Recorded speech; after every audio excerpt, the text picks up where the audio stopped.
Hi there, folks. You are welcome to this week's Genos Live, and this week I'm delighted to be welcoming somebody who's not just one of the foremost experts in bringing mindfulness programs into organizations and creating mindful workplaces, but is also a good friend and somebody that I studied alongside several years ago in Google's Search Inside Yourself Institute when we were going through becoming teachers for that program. So I'm very excited to have Sean Fargo with us today, and we'll bring Sean on in just a couple of minutes to talk about how can you bring mindfulness into your workplace. Post-pandemic, there's probably never been a time when we need that groundedness, that ability to manage our attention and manage our resources and deal with the adversity that seems to have plagued us over the last couple of years. So we're going to invite Sean in just a couple of moments, and I see him sitting in, I love to call it the green room. I see him sitting in the green room with a smile on his face, so technically we're all good.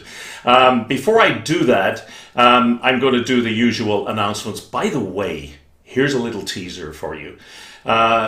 Sean, I'll announce him, formally in a couple of moments, but Sean does a mindfulness teacher's certification program. And he has offered to the folks on Genos Live, just on the session today, a 50% discount for anybody who is inclined to join the certification next time, which is quite something. We'll talk about the program a little bit as we go through this session, but it really is one of the top mindfulness teacher certification programs around there. I'm going to tease you. We're going to give you that code for that later on. And of course, we'll give you the link so you can go and have a look at the course itself as well. So with no more ado, let me ask you, where are you dialing in from today? Because I know we get a lot of folks dialing in from lots of places around the world. Now, let me tell you that today I feel like I've been lobotomized. Half of my brain is gone because Aoife is not on the call. And normally speaking, as you know, Aoife is there doing most of the heavy lifting while I just do the chit chat. And Aoife normally looks after the messaging and your messages coming in and so on and so forth. And I feel like half of my brain and half of my ability to think is gone. So from time to time today, you're going to see me looking down at this so that I can send little messages to you like this one that says, hey, where are you dialing in from? And also, do you have a mindfulness practice? Do you have a personal mindfulness practice? And if so, what value do you get from that? What's the best value you get from it? So share that with us in the chat, and I'll come back to that a little bit later on. And also share any questions that are already presenting to you on the topic that we've posted. Now, for those of you who are here for the first time, and I see a couple of new faces, let me tell you that Genos International are an emotional intelligence organization. We essentially focus upon providing assessments and programs that help people to show up to one another in a much more effective, connected, authentic, empathetic, compassionate way. Our focus is upon emotional intelligence, psychological safety, mindfulness, and resilience. And we're pretty good at what we do. So much so that 7,500 people have signed up as certified practitioners around the world. And also, trainingindustry.com for the last 5 years has said we're one of the top 20 assessment companies in the world. Let me remind you for the last time in this season that in September we run our last staging of our flagship program called Leading with Emotional Intelligence, where we focus on providing people with a practical skill set to become more compassionate, empathetic, connected, and authentic leaders. And it's a really buzzy program that runs over 6 sessions over a 6-week period. And I'm delighted that I'm being joined on that by Kira Aspinall, whom many of you will know from Pinpointing Potential. And of course, as ever, for folks who attend on live, there is a discount. If you want to know more information about it, you can see the URL on the screen. If it's something you're thinking about, take a note of that code because 10% is 10%. Okay.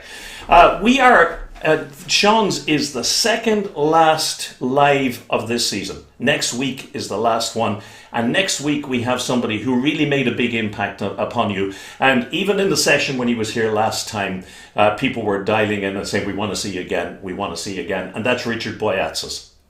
Richard many of you will know, is co-author with Dan Goleman of several works on emotional intelligence, but he's one of the most brilliant researchers on the practical side of bringing emotional intelligence into coaching, into making changes in the way people show up in the workplace. He's going to be joined next week by his research collaborator, Tony Jacks, Dr. Tony Jacks from the UK. And they're going to talk about the paper they did on the neuroscience of coaching. And let me give you a spoiler. They're going to talk about the approach that to coaching, which actually works with the brain and brings people on board rather than working against it. And that will be the last of this season. And we've had a real who's who on the program since the beginning of the year and up to next week. Thank you, thank you, thank you. Last week I asked if anybody had any ideas of speakers who would fit the character of the program here, because we had a few slots left for the next season. And thank you for the response. It was fantastic. We are full to the brim. We start on September 1, we end in the first week of December, and we have weekly sessions of, again, a really great who's who of speakers that are going to join us over that period. We'll publish those in the next couple of weeks, but I think you're going to be really buzzed by some of the people who are coming along. So, with no further ado, and given that it's just me and I don't have Aoife to do some of the heavy lifting, let me just bring Sean straight in here, and I'm just going to move my console down and say, Sean, you are very, very welcome.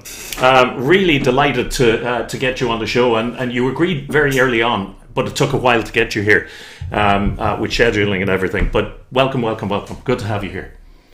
Oh, it's an honor to be here, Derek. I've been a big fan of yours since the day we met when we were going through the Search Inside Yourself training with Google. And I'm proud to know you as a professional and as a human being. It's been a pleasure being your friend and an honor to be here. Thank you for inviting me.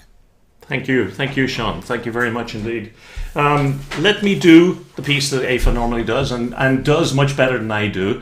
I'm going to give you just an overview, a formal overview of Sean before we start into the chat. Sean is a former Buddhist monk of 2 years. He's a certified instructor for Search Inside Yourself Leadership Institute, and he's a certified integral coach. And with those three dimensions to Sean, he brings a combination of depth and, I think most importantly, practicality to his mindfulness and meditation teachings, bringing them into a commercial environment. He started mindfulnessexercises.com a couple of years ago with the very big goal of helping 100 million people live with more understanding, love and compassion for themselves and others. And since then, mindfulnessexercises.com has become one of the leading resources for mindfulness resources and training and products on the internet. The main focus right now, and we will talk a little bit about this for Sean, is on training people to teach mindfulness with integrity, confidence, and the credibility and the confidence that comes from being certified. So that's the formal piece, Sean. And if I didn't get it across strongly enough, folks, what I want to stress is you've got the really deep mindfulness background with Sean, but you've also got a foot standing very decidedly in the commercial world. And we're going to explore both dimensions. But look, I dare say that the folks watching, Sean, are probably curious. How does an American lad end up spending 2 years as a Buddhist monk? And what was the impact of that for you? What did you get from that? Yeah, well, it was completely by accident. I traveled to Asia for work. I was brought out to Thailand and China and Vietnam to buy a bunch of jewelry and furniture and home decor to export back to the US to sell on the internet. And so I built teams and buying processes and was very immersed in that world of management and product procurement and whatnot, and was living the life of my dreams. I had this vision of being like Indiana Jones when I was growing up. Like I wanted to travel around finding cool artifacts, and um, so I was kind of living my dream for a while. But I realized that living that world of travel and working 7 days a week, Hmm. it wasn't quite as fulfilling as I thought. I was ignoring my inner world, and really focused. I was focused on, um, travel and girls and profits and ROI. Yeah. And one day, someone who was buying a lot of things from invited me over to his office one night because he was having a Buddhist monk over to teach meditation. And I had nothing else to do. There was no soccer game on, Hmm. or football game. I was really into the Premier League at that time.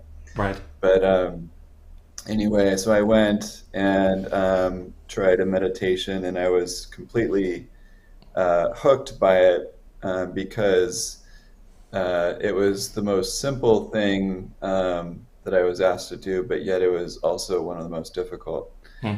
And I was compelled by that. Like, why is this simple thing so hard for me? Yeah. And I also got a glimpse that I was ignoring my inner world.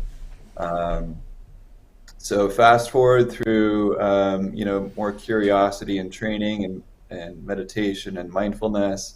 I was seeking out different Buddhist and Taoist masters around Asia. Um, and one day I was living in Israel for a little while Right. with the same job, and I was listening to the Dalai Lama, and reflecting that any inhale could be my last. Right. I'm not sick, but just theoretically, we never know when we're going to go. Brain Absolutely. aneurysm, comet striking, you never know. So I really reflected on my mortality and thinking, well, what's really important to me to work on right now, because I don't know how much time there is, and I wanted to cultivate the values of my character, my way of being, connection with myself, connection with others, connection with the planet. And so I decided to take on these practices that cultivate this way of being full time. So I became a monk indefinitely. It ended up being about 2 years, Right. but I learned a lot. It was the hardest thing I've ever done.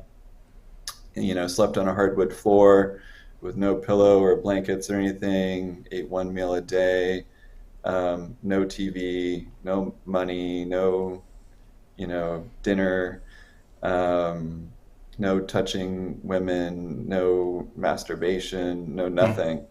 And it was really hard, but I realized that over time, I didn't need nearly as much as I thought I did to be happy. I think that really being able to connect with my body, heart, intellect, spirit was highly valuable and very worthwhile, very meaningful. Connections with others, connections with purpose. Um, being able to just to learn how to be without that Hmm. frantic doing or needing or craving was really a profound shift for me. And so I learned how to find that ease by noticing my moment to moment experience and softening my judgments around them. So there was a lot that I gained from that experience, and Sure. really grateful that I did it. And rolling forward several years now, and you're out of the monastery, and you're a business person again, and you have a beautiful wife, and you have a beautiful 3-year-old daughter. What do you think? All of that background and that experience and that 2 years and the years since have brought into your life. What do you think have they added to your everyday experience?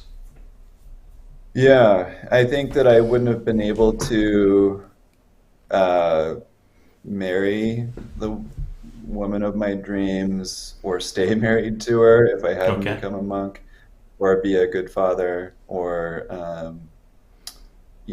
run a meaningful business based on values of generosity and compassion. if I hadn't become a monk, because I was able to distill what was most meaningful and important for me, in my essence. But after I was a monk, I went to the Spirit Meditation Center for 5 years, working with Jack Kornfield and a lot of the luminaries of the mindfulness Okay. world. And Jack Kornfield talks about that time as sort of being my halfway house Mm. between the monastery and the real world, because at Spirit Rock, I was supporting these teachers and teachings around how to apply mindfulness to real life, Right. to business, to family, to sport, to our connection with nature, to um, uh, social justice. There's so many ways that we can apply mindfulness to our lives, emotional intelligence being a crucial one. But Right. Right. but it was there that I learned how to apply it, and so I got some insights from top business people, people in the spiritual world, you know, people in incorporating mindfulness with families, parenting, you name it. So it was there that I really learned how to apply mindfulness to all these situations, and realize that um, uh, it's there's if we are able to tend to each moment with a little bit of curiosity, softening our judgments and expectations, keep um, this awareness of our own emotions, Mm. um, and being able to accept them and allow these emotions to be here, but know how to communicate them in a respectful way, in a mindful way, that that that's just a huge part of applying mindfulness to anything. Right. And Right. so that served me well in learning how to apply mindfulness to companies, because there are these fundamental principles of mindfulness that can be applied to anything. Great. And I'm just wondering, and by the way, folks, don't think I'm being ignorant to Sean or to you. When I'm looking down, it's because I don't have A for today, so I have to look down and get the comments. And please pop any questions that you have for Sean in here. But let me see, we have people dialing in from Ireland, from Nairobi, from Spain, from Massachusetts, in the United States, and some folks. Mary is saying, yeah, I have a regular meditation practice, and it definitely keeps me responsive more than reactive.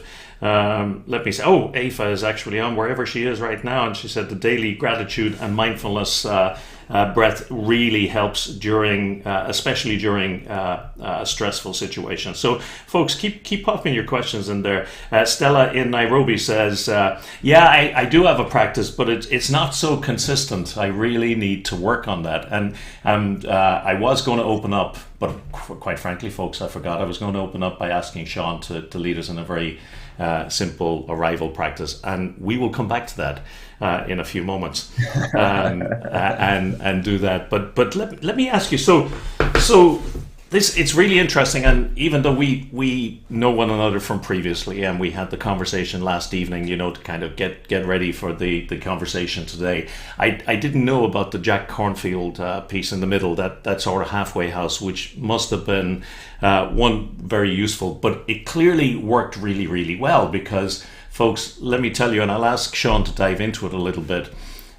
Sean is currently working on a large program to bring a nationwide program for mindfulness into the Environmental Protection Agency in the United States, which is not a small organization, and into several other big organizations. I'm just wondering, Sean, can you tell us about that? I mean, why are they doing it? How are they doing it? What do they expect to get from it? And most of all, how do you get people at the top of big organizations like that to pay attention to something like mindfulness? Yeah, it's a great question, and something that I was frankly surprised by, pleasantly surprised. The EPA has thousands of people across the country. They're part of the U.S. government, and they have been going through a really tough time, not only with climate change. So You this know is the that. Environmental Protection Agency for the whole U.S., and Yeah. they have thousands of people across the country working uh, in the EPA.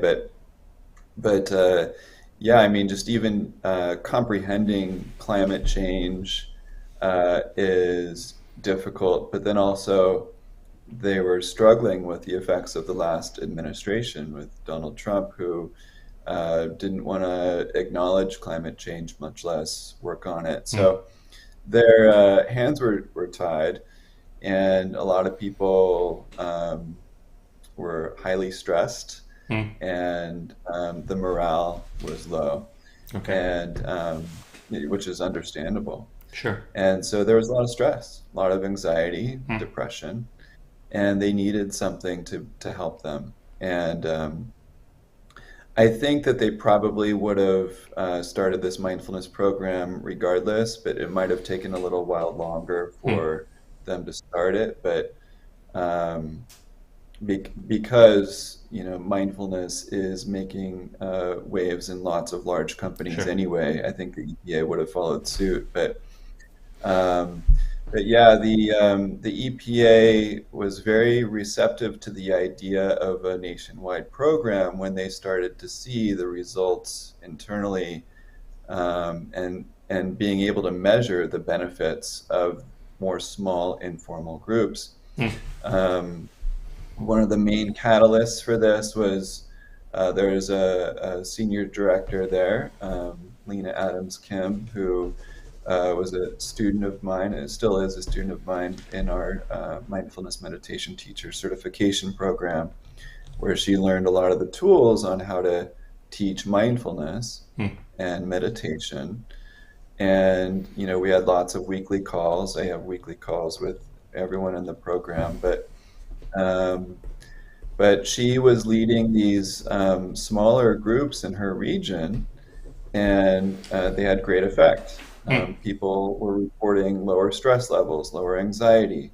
She was taking measurements of stress levels, absenteeism, abilities to be able to communicate with each other with more respect and empathy, and the results were striking. And so it was not only helping people, on the ground, but it was also supporting the organization further their goals. And something that I stress for any organization wanting to start a mindfulness program is to ask the senior leadership or the CEO, uh, like, what are the major goals that you want to achieve this year or in the next 5 years? mm, And what are the primary pain points that we're struggling with?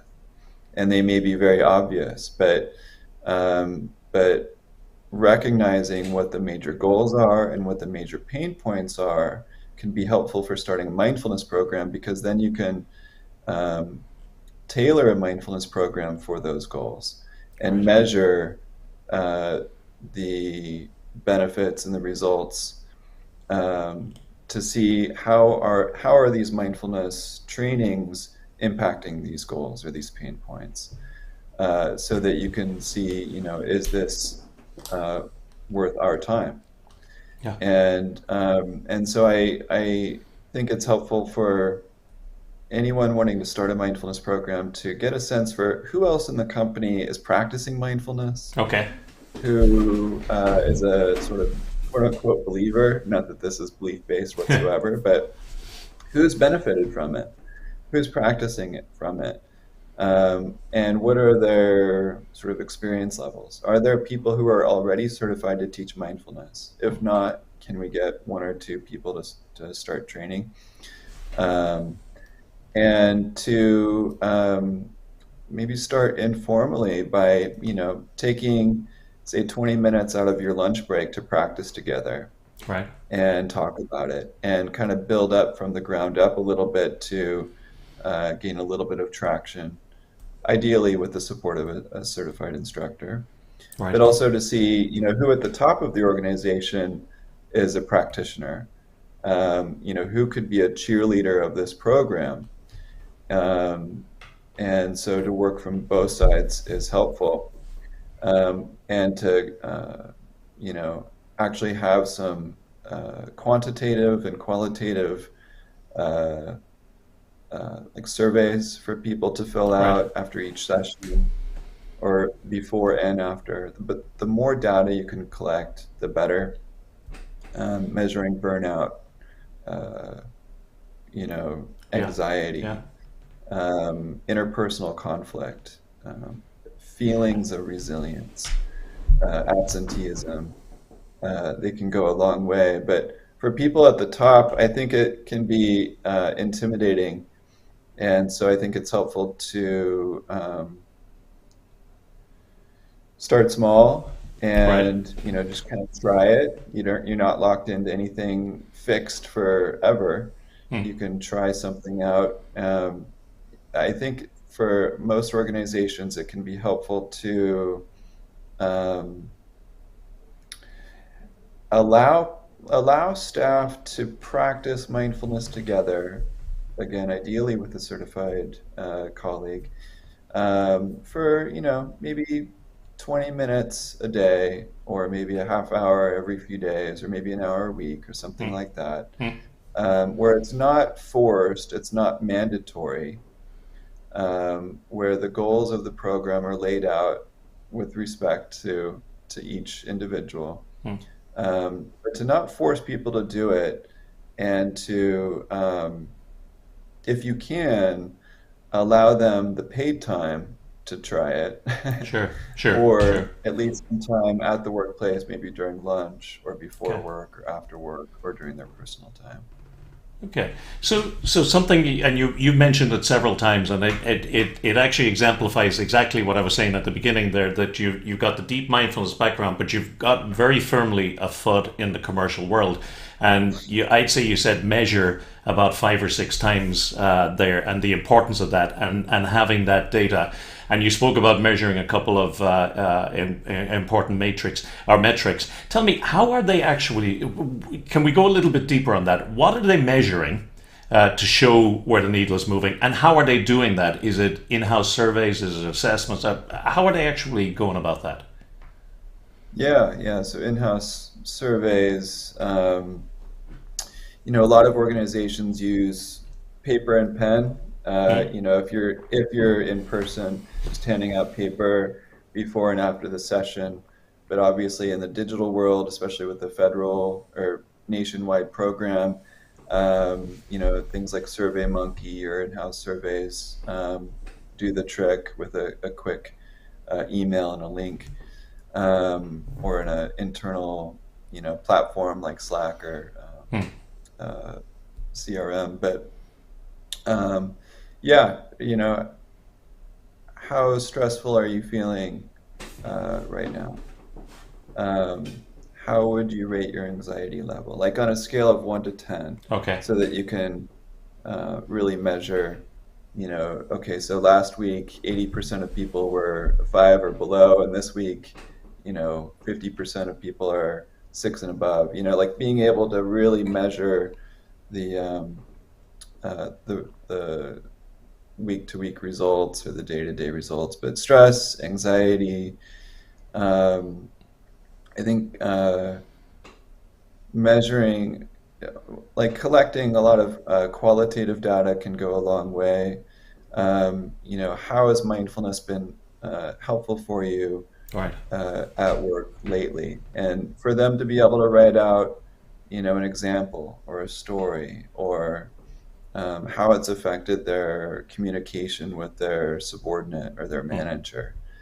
And those can be used for, say, endorsements or testimonials that this Right. program is working, that can be shared with senior administration as well as the quantitative data.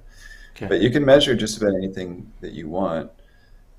A sense of resilience, um, uh, uh, your ability to uh, take unpleasant feedback and be able to respond in a way that is non-harming or non-violent, or Okay. at, you know at least somewhat respectful. Your ability to be able to handle unfortunate situations. Right. Right. Um, so those types of things can be measured, but um, there's a lot of mindfulness surveys, a lot of mindfulness questionnaires that you can find online to collect a wide variety of things that can be measured. Okay. Okay. So and obviously, and that'll actually link quite nicely to something I'm going to ask you about in a moment. Yesterday, we spoke about how in most organizations, and particularly I think in larger organizations, there are going to be, or there are likely to be, at least two sort of general prongs in bringing mindfulness into an organization. One is kind of bottom up from the people who are already practicing, and you made some allusions to them. And then we got the kind of top down. Let's say, just looking down for a second, let me see what have I got. So we have hello from Athens in Greece.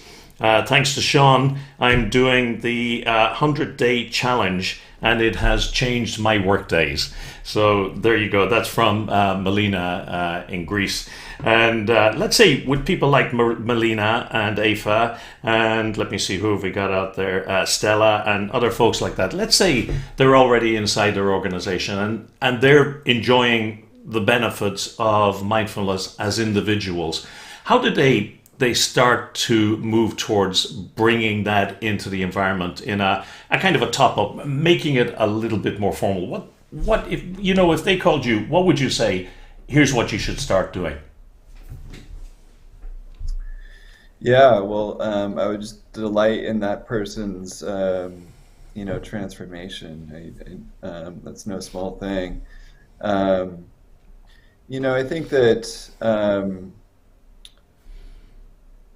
as you said earlier, Derek, with the pandemic, a lot of organizations are struggling with high levels of stress.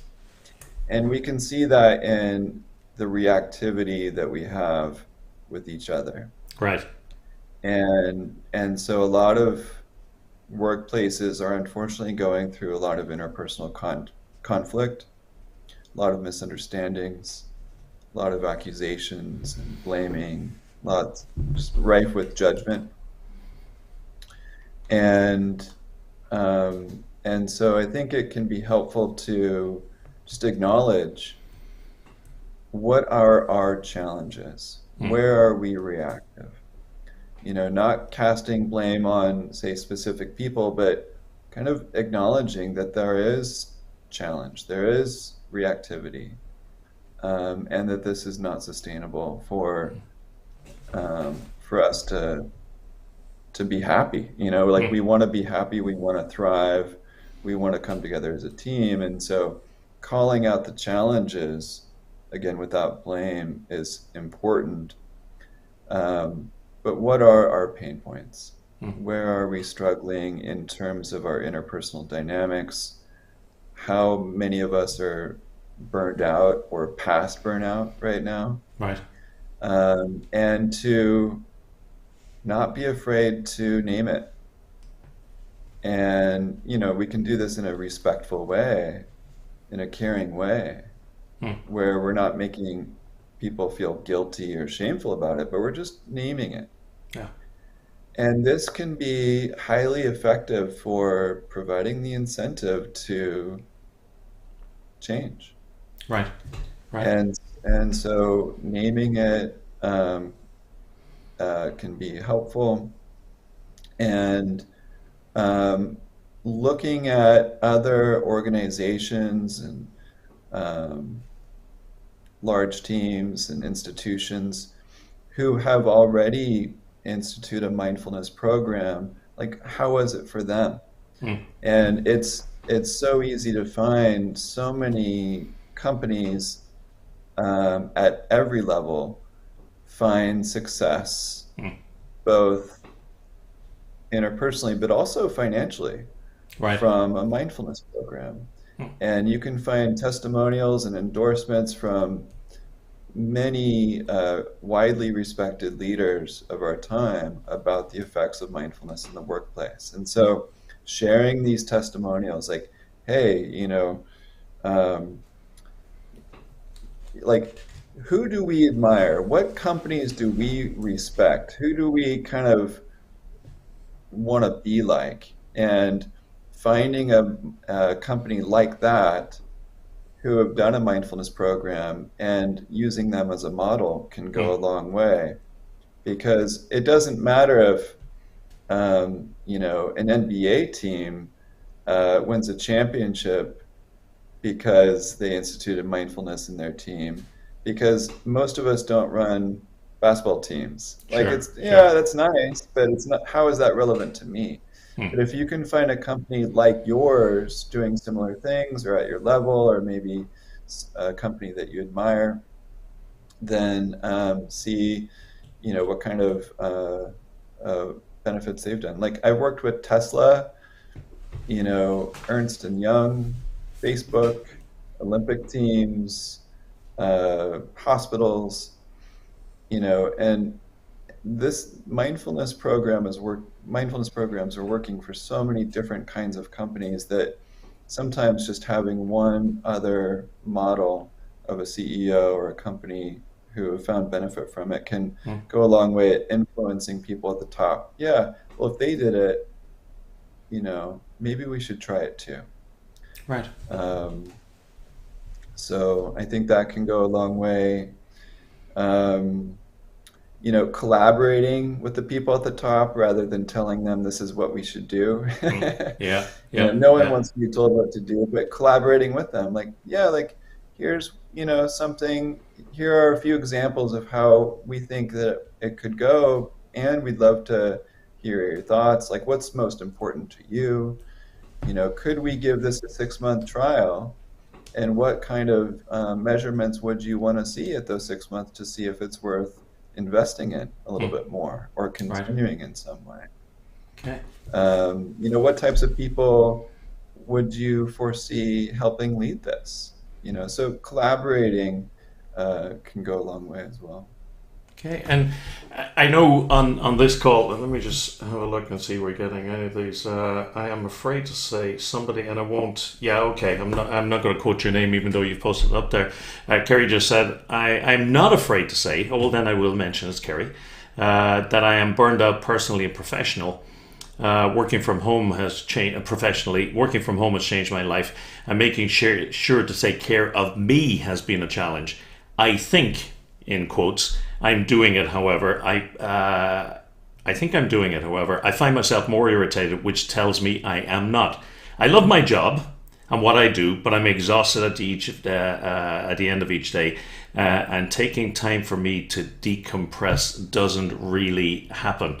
What just jumping away from the where we are there right now, what would you say to Kerry and about where she finds herself at right now?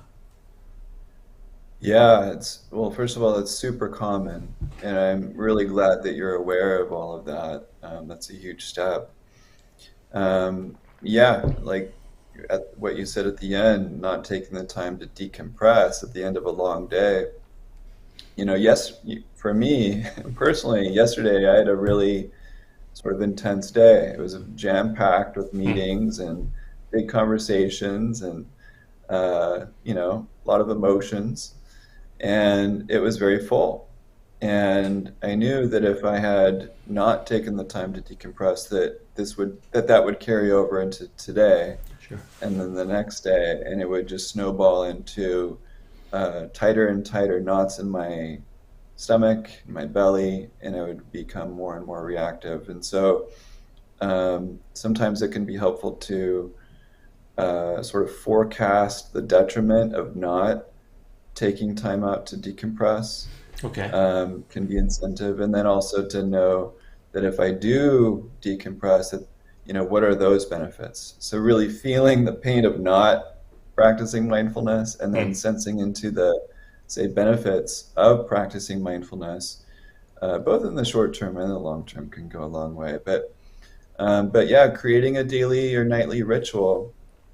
This can be helpful before going to bed, of just sitting for 10 minutes, just by yourself. Doesn't have to be in any special position or anything, but just sitting for 10 minutes and just sensing into the body. sensing into the bottoms of the feet on the ground, feeling the belly rise and fall as you breathe, noticing the sensations of the body for what they are. So we're not trying to feel like anything, we're not trying to force any emotion, we're not trying to get rid of anything whatsoever. We're simply Let me paying talk attention. across you for a second, Sean, because just when you started talking there, and it almost felt like you were talking to me when you said feeling into your feet on the floor. And I think for the first time today, I felt into my feet on the floor, and I'm just thinking this might be the spot to get in that quick practice that I had forgotten to do. And I'm just wondering at the beginning, I'm just wondering, is there we can't give 10 minutes to it, but is there a minute or two practice that you would share with people that we can guide, that you can guide people through right now, that would be a good place to start if all you had was a couple of minutes just to kind of decompress, to share with Kerry and others? Is there something you could share that we could do right now, and then we can go back to the other conversation afterwards? Absolutely. And just to contextualize this, we can do these 1 or 2 minute practices at work, at home, in the car, anywhere. And we can kind of integrate it into any time that we're feeling anything, Yeah, including yeah, stress. So, yeah. so yeah, let's just take a minute or two. And I invite people to simply sense into the bottoms of the feet, flat on the ground if you can. So, maybe sitting upright in some way. You can close your eyes gently. You can look downward to limit visual distractions. You can keep your eyes open. It doesn't matter. But sensing into the bottoms of the feet on the ground, points of contact of the feet on the ground. Sensing into the weight of the body on the seat.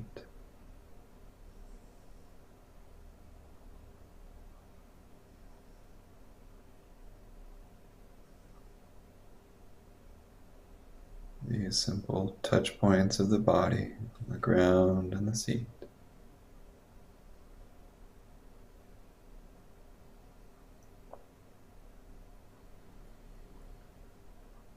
Maybe softening the belly a little bit.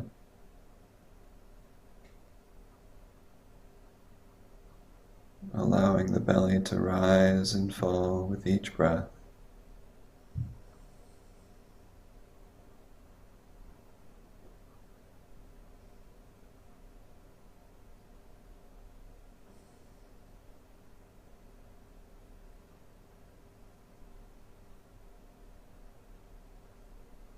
Breathing in and out.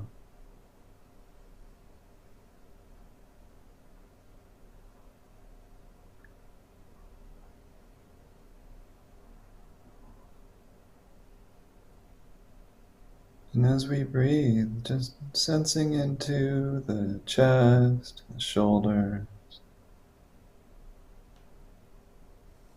What kinds of sensations can we feel?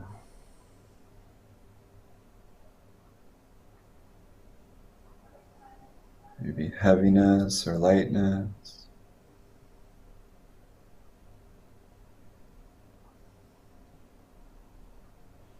warmth or coolness.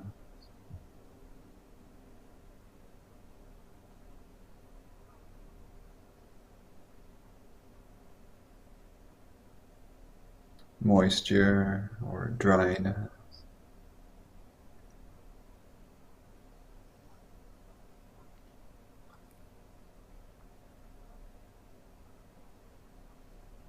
Bringing this gentle awareness to the physical sensation.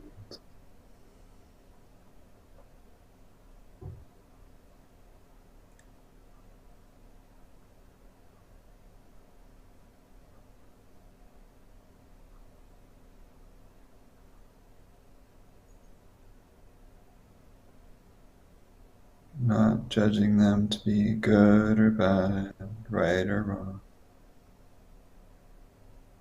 Just noticing what's here in the body as we breathe.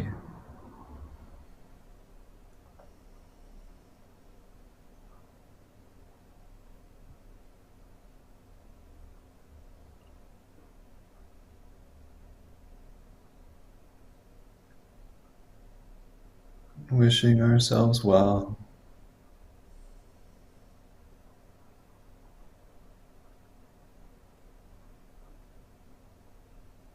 Wishing ourselves a sense of ease.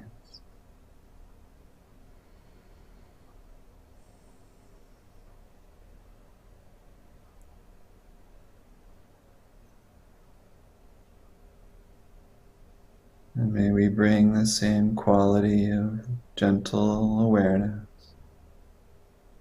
to ourselves and to each other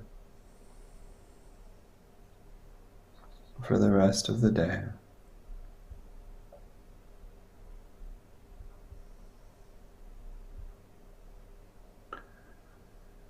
Maybe taking a deep breath or two.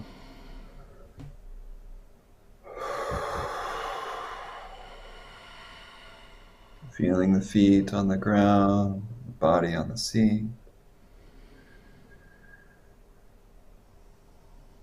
Maybe wiggling your fingers or toes. And slowly opening the eyes whenever you're ready.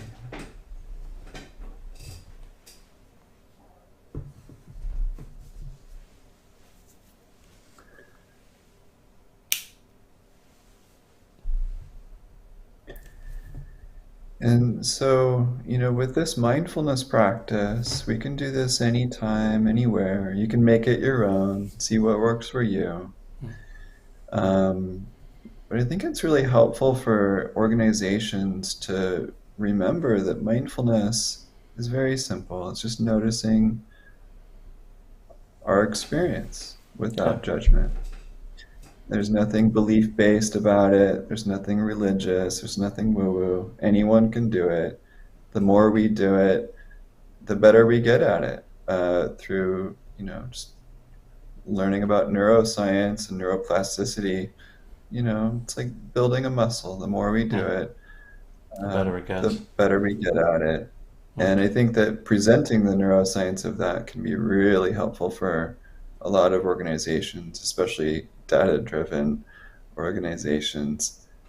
Something I forgot to mention earlier, Mm. but it's not belief-based, and and I think it's really helpful to invite skepticism, to invite uh, authentic responses. We want people to be able to share how their experiences are around mindfulness. Is it easy? Is it hard? Is it pleasant? Is it unpleasant? What's going on for you? And so, the more we invite information and feelings and experience, skepticism, I think then the more data we have to work with to be able to um, meet people where they're at and support them through the process in an unforced way. Yeah. Um, and that can go a long way for spreading mindfulness program around work. And just talking about the way it lands on people, I saw a couple of comments just coming in there. Let me see. Kerry, who was the started the conversation or that conversation, she said, I felt my feet on the floor. Marianne said, so simple. A friend once told me, Marianne, you're never too busy for one conscious breath. Lisa said, wow. Kerry then again said, thank you. It felt great. And one of the things I've had a practice for a long time, and it's a self-guided practice. And one of the things that I remember and then forget, and I remembered while you were guiding that time, is the real joy and the real benefit that you get from having somebody doing the work of the guidance. And I'm just wondering, on that sort of simple practice, on mindfulnessexercise.com, exercises.com, are there any little simple practices like that people can find their way to? Absolutely. Yeah, we offer hundreds of free guided audio meditations for Hmm. people to listen to and to download from the top mindfulness teachers of the world, Tara Brach, Jack Kornfield. Right. Quite a few of mine are on there as well. We also have worksheets for people to download for free to be able to um, learn about new mindfulness practices and to write down how it is for them. We have guided meditation scripts so that people can read a meditation script for others and guide them through mindfulness practices. So there's a lot of free resources at mindfulnessexercises.com. Yeah, I can certainly speak to the usefulness of the scripts. I got, as you know, a while ago, got the pack of scripts from you, and it's just tremendous to have somebody having done the heavy lifting on putting something together that works. And that feels right and feels comfortable, and you can just feel where the rough edges have been smoothed off. These they weren't created in Word for Windows on a deadline. They were obviously developed over a period of time. So I'd encourage you folks to make your way to mindfulnessexercises.com. Let me see, how are we time wise? I'm going to try and I want to spend the last couple of minutes, in a few minutes, I want to take the last couple of minutes and just talk about what you do and what people should contact you for. But I'm just wondering, is there one or two sentences of advice that you would give to people who, like you or I or some of the coaches and consultants and trainers who have a mindfulness practice and it's part of what they do for their clients? Would you have any advice for them on how do you knock the doors how do you get the attention of the more senior folks? I mean, working the bottom up is an obvious strategy for finding the people who are already meditating that you know, but how do you actually get the attention of senior folks on a topic like this? Yeah, that's a great question. One thing that's worked well for me is by ironically offering, say, a free mindfulness session for, uh, say, companies with over X million in revenue or whatever it is, but offering a free keynote, a free workshop. And usually that will open the door, if something is free, then, and if you have some clout as a coach, or a referral into an organization, then the door is open a little bit easier. Right. And so if you're able to offer a free keynote, free workshop, something free that gives them a taste of your abilities, Yeah.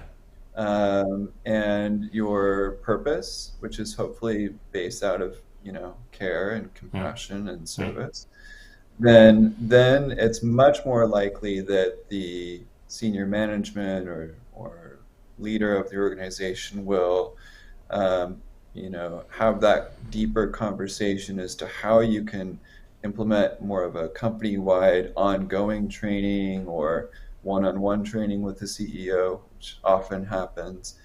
So that's what I found to be the most helpful, Right. and to get your foot in the door rather than charging, 10 grand for a day or something Yeah. without them having a taste for what you can actually offer. Okay, thank you. And that was in 2 minutes. Thank you very much. That was exactly 2 minutes. Now, I put up there, folks, and some people love QR codes and some people hate them. I just have it in the window. Don't worry, I'm going to make it bigger and I'm going to give you an actual URL. But if you do want to hold your phone over the QR code that's in the bottom left-hand corner, it'll bring you to mindfulnessexercises.com. It'll actually bring you to the Certified Mindfulness Teacher Program. And so I just want to turn over to you, Sean, for the last, say, 3 minutes, and then I'll do a wrap up. And just what should people contact you for? What is it you can do for the folks who are on the call, and what should they contact for you for? And maybe tell just a little bit about the teacher training as well. Sure. Yeah, I mean, anyone can contact me about anything. I have an open door policy. My email is sean@mindfulnessexercises.com. Um, what we're focusing on a lot right now is to help train people on how to share mindfulness practices with others. And so we do this for companies, sports teams, healthcare clinics, schools, you name it. Um, and and so we want to help people to be able to learn how to teach mindfulness with integrity, confidence, credibility. So that's mainly what we're focusing on right now. Okay. We also offer brandable curriculum for people to download and teach from. So sort of having an instant um, set of curriculum that you can teach workshops with, consultations, ongoing trainings. It's basically over 1,000 minutes worth Wow. of mindfulness trainings on par with Search Inside Yourself, on par with these global mindfulness Hmm. trainings meant for stressed professionals. Right. And so Right. that's a downloadable thing that you can have on your computer and start offering your clients or your colleagues tomorrow. So we have the brandable curriculum, the teacher training. We have social media templates for people to use on Instagram or TikTok or Facebook, with mindfulness quotes and infographics and practices that you can brand and put your name on or your logo on and share those widely. So we try to make it easy for people to be able to share mindfulness in a way that honors the integrity of the practice. And by the way, just I saw a pop come up here, and in response to what you were saying there, and Aaron said excellent. So I think you got somebody charging off to mindfulnessexercises.com. I'll give the code in and the URL in a much larger format now in a couple of moments. Now, I mentioned to you folks, and I'm going to put it up there, that Sean had offered 50% discount, and I had said it's on the teacher training program. It's actually on anything they do, anything the mindfulness exercises do. So if for example you find yourself saying, "Wow, you mean I can have a formal curriculum that I can slot into what I do right now and put a shape around what I already deliver," I would find my way over there. As I say, I'll put the details up on the screen in a moment. But before I do so, Sean, thank you very, very much for giving of your time. We could have gone on, obviously, longer, and I certainly could have gone on with that practice quite happily a little bit longer. I hope you can stay around for 2 or 3 minutes just so I can formally thank you when we go off air. If you can't, I'll catch you up. But thanks a million. I'll just go and say goodbye to everybody, and then we are good to go. So again, thank you very much indeed. So let me see, folks, if I can get this working here. Have I got this? No, I haven't.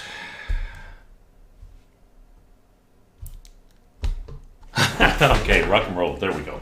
So I got a little bit on the funny side. So let me tell you, this is where you can find more information about everything that Sean does. Mindfulnessexercises.com. If you're interested in his certified teacher program, well then go to teach.mindfulnessexercises.com. And if you do sign up, remember to hold that code 50. Because it's worth a 50% discount to you. You've had a sense of what Sean can do. The site will give you an even greater sense of that. So again, thank you, Sean, for giving so generously of your time. Just to remind you one more time that we have Richard Byatzis and Tony Jack next week talking about the neuroscience of coaching, and they're actually going to talk and put into practical terms what came out of the fairly substantial study that they did on what works from a neuroscience perspective when you are coaching people. Now, if you haven't already signed up for to get reminders on the weekly sessions for Genos Live, which will count for the next season as well, you can go to genosemotionalintelligence.com and just look under resources, and you will see Genos Live there, and you can sign up. Or if you're really quick, in the next couple of seconds, if you hold your camera over that QR code, it'll bring you through so that you can sign up. It's going to be a really, really buzzy session. It's going to be too damn short. I mean, it's going to be an hour's long. It's just going to be too short. But the gods of LinkedIn streaming sessions say an hour is about right. So there you go.